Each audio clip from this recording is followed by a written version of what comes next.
Добрый день. Мы вот прилетели в Анталию, в Турции. Отель Цера находится в Анталии, на берегу Средиземного моря. Погода была теплая, примерно градусов 15-20.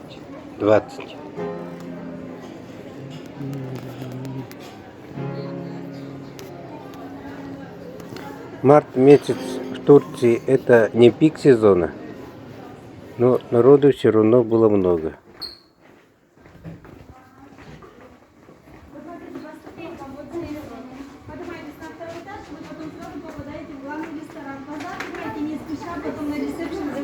Ресепшн просторный, места всем хватает. Как вы знаете, в Турции в основном все отели работают по системе «все включено». Сюда входит авиаперелет и питание 3 раза в день и страховка. Еда в ресторане разнообразная, имеются фрукты и овощи, первые и вторые блюда. Также много сладостей было. И нам понравилось.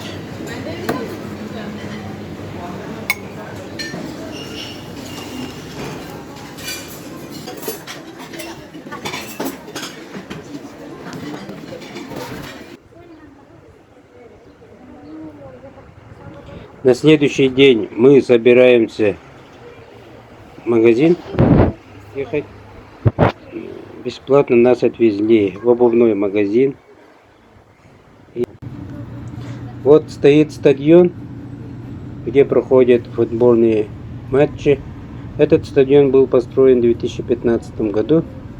Его энергоснабжение полностью работает от батареи солнечного света, как пишут в интернете. И потом после магазина мы заехали в лунопарк аттракционов.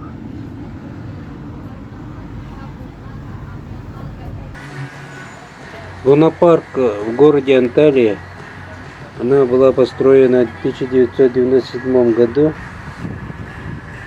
а в 2017 году была модернизирована.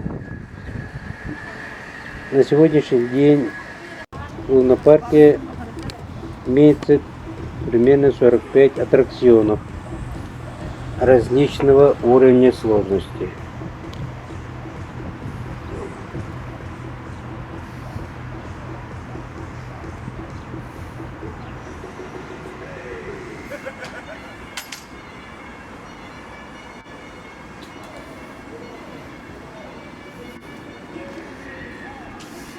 Во время пандемии в лунопарке народу было мало, и некоторые аттракционы не работали. Но основные аттракционы работали. Для детей имеются аттракционы Твистер Костер, Дракон, картинги. Также имеется колесо обозрения, которое в Турции является самым высоким.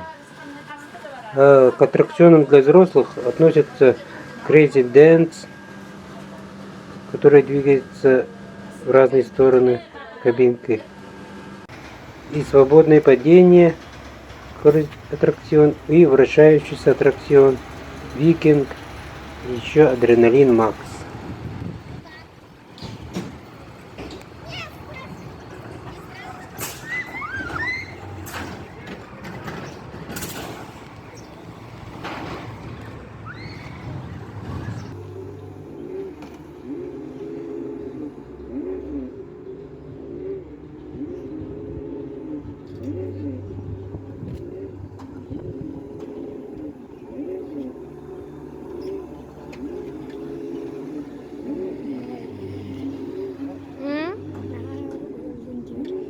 Да, норм что-то.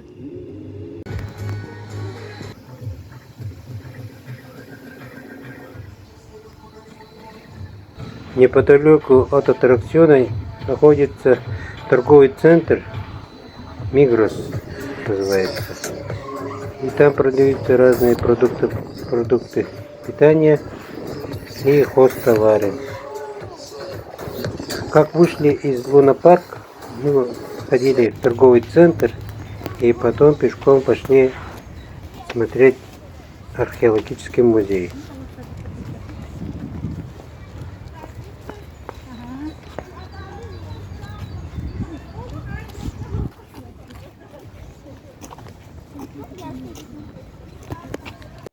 Археологический музей имеет 14 выставочных залов, зал для детей и открытые галереи. Этот музей был построен еще в 1922 году. Он находился в мечети Алаиддин Джами, а в 1937 году музей была размещена в мечети Ивли Джами. А в 1972 году он переехал в здание, которое мы снимаем это видео. Большая часть предметов была обнаружена во время раскопок в Турции и в окрестностях различных городов Турции, в том числе Анталии.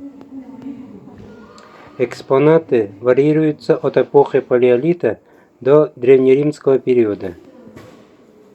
Также в зале выставлены саркофаги эпохи Древнего Рима. Самым красивым из них является саркофаг Домития и Геракла. В зале императоров экспонируются статуи древнеримской эпохи, которые были найдены в раскопках Перге в Турции.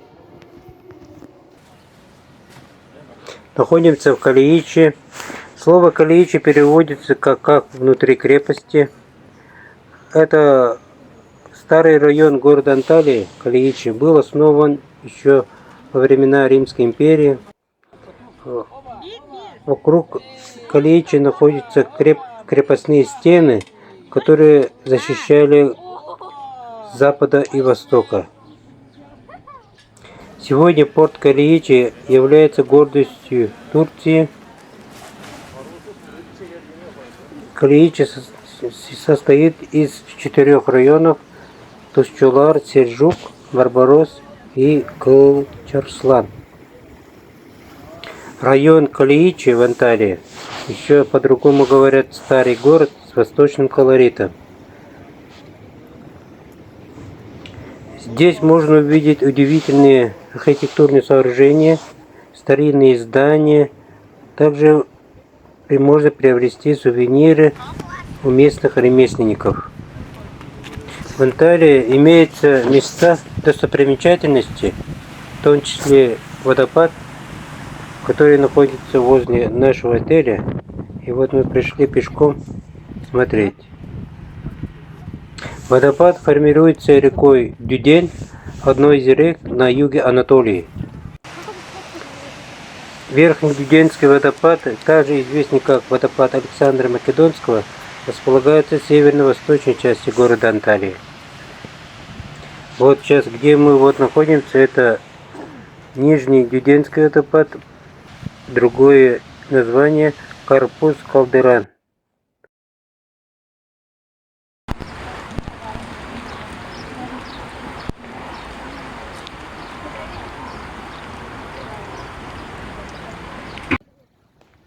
Отель Сера в Анталии находится на берегу Средиземного моря. В марте месяце температура примерно градусов 15-20, на море где-то градусов 19-20. Можно сказать, купаются люди только моржи. Но я тоже попробовал купаться. Когда привыкаешь, то становится не холодно. Можно купаться. Направляемся на экскурсию. Экскурсия называется «Остров Кекова. Затонувший город». и город Демре, мира, и храм Святого Николая. Это наш гид рассказывает об истории древнего города мира и острова Кикова и церкви Святого Николая. Рядом друг с другом на одной фотографии видит это редкость. Но здесь вы встретите, если послышались, синие крабы водятся только в таких озерах, которые чуть-чуть соединяются с морем, где соленая, пресная вода перемещается. Это тоже как подарок от Бога для местных, которые здесь живут. Это именно для этого района кухня. Озеро небольшое, всем не хватает. Церковь Святого Николая Чудотворца расположена в городе Демре, в Турции. В древности этот город назывался город мира. В IV веке епископом города был Святой Николай. Здесь же он был и захоронен в мраморном саркофаге.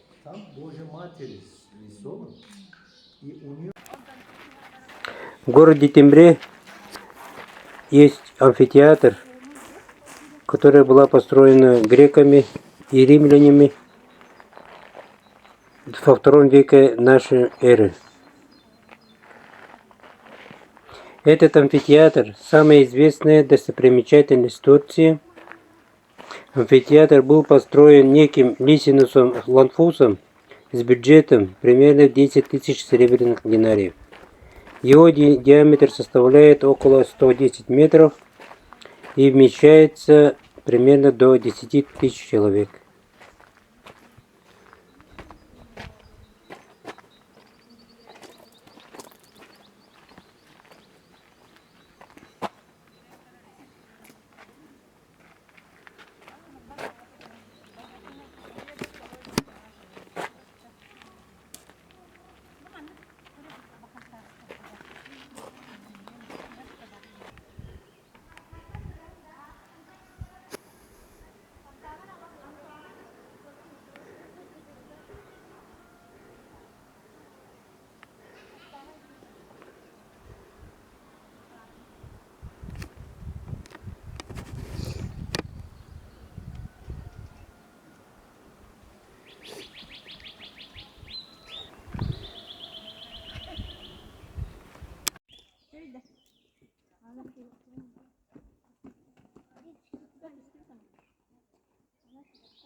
Рядом с городом Демре мы на яхте поплыли по Средиземному морю,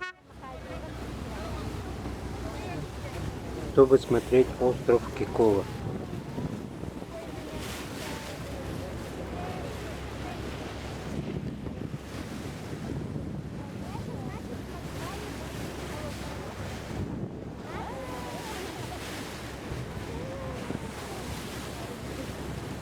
Прямо видны острова Кикова. Во II веке нашей эры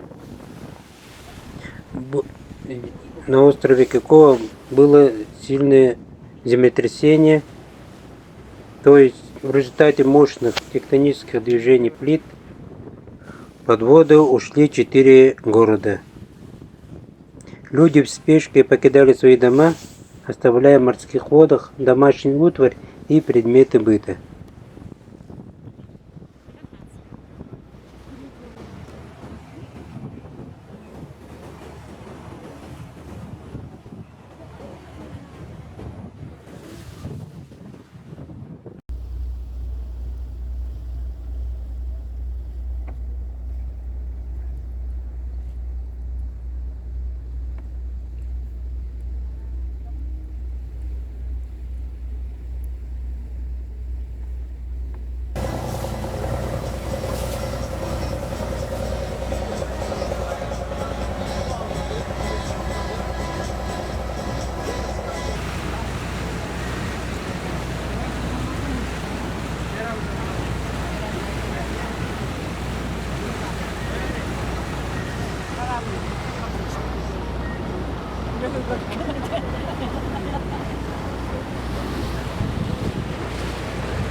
Туристы, проплывая на яхте вдоль берегов острова, смогут увидеть многочисленные амфоры, кувшины, а также руины домов, колонны, лестницы и саркофаги. Рядом с островом плавать нельзя, поэтому всем желающим, которые хотят искупаться, отправляются неподалеку бухту с прозрачной голубой водой. Температура на море примерно составляет 18-19 градусов в марте месяце. Дети хотели искупаться, так как вода была холодная, купался только я. Все саркофаги полностью разрушены, они делали небольшой пробой, запускали ручушки, доставали все, что там было. Полностью целых саркофагов сейчас, конечно, нет. Увидели большие сферы? Саркофаг всегда меньше роста человека. То есть как человек родился, так его в мир иной и отправляет.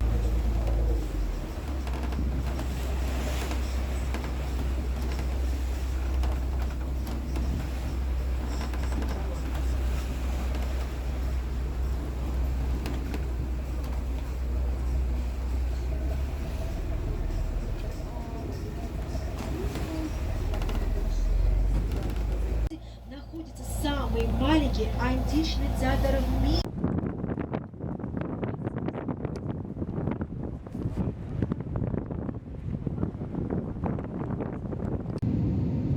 Прилетели в Стамбул из города Анталии.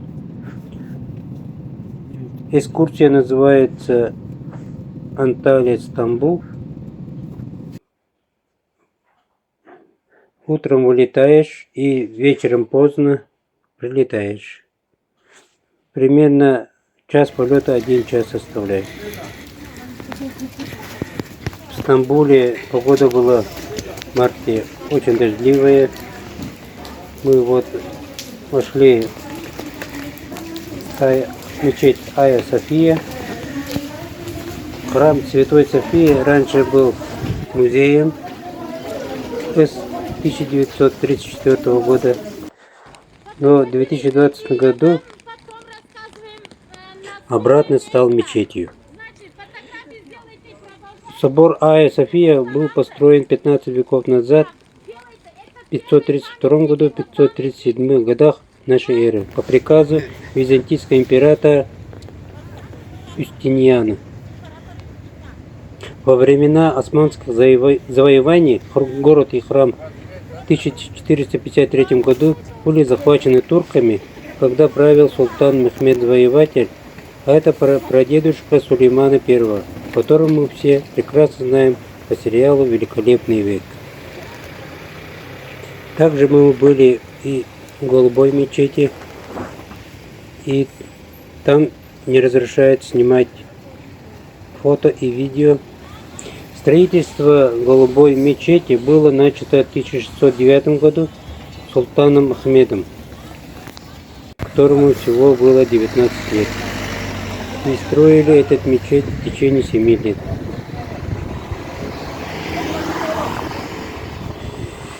Идем смотреть первый висячий мост через Босфорский пролив, который соединяет европейскую и азиатскую часть Стамбула. Длина моста составляет 1560 метров, а высота его 165 метров. Этот мост был построен в 1973 году.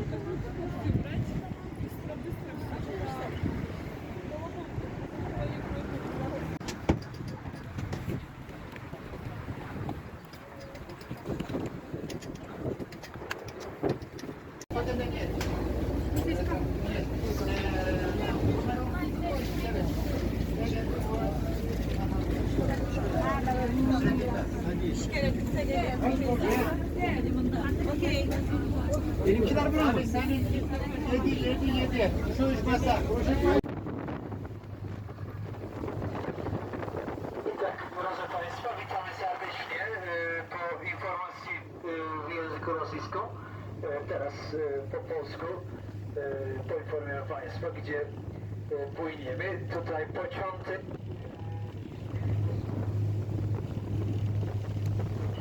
Z jednej strony tutaj zatoka tak zwany Złoty Róg, a tutaj przed nami całe ciśnienie Bosforus z długością, proszę Państwa, 33 i na razie jedziemy popłyniemy pod mostem pierwszym, który nazywa się między nami oczywiście jako most Bosforus, a oficjalna nazywa, tak jak rano jeździliśmy autobusem tędy, most 15 lipca z długością, proszę Państwa, 1560 metrów. 1560 metrów. Most został budowany w 1973. В марте месяце в Турции это время для посещения экскурсий, так как не очень жарко и не холодно. Территория отеля огромная, здесь имеются парки, несколько бассейнов. Бассейны в марте месяце не работают, а есть крытый бассейн внутри отеля. Купаться можно там. В отеле все чисто, убирается. Так как мы отдыхали с семьей, и нам предоставили трехкомнатный номер. Очень рады этому. Также мы благодарны нашему турагентству Турлюкс и зрителям, которые смотрели это видео.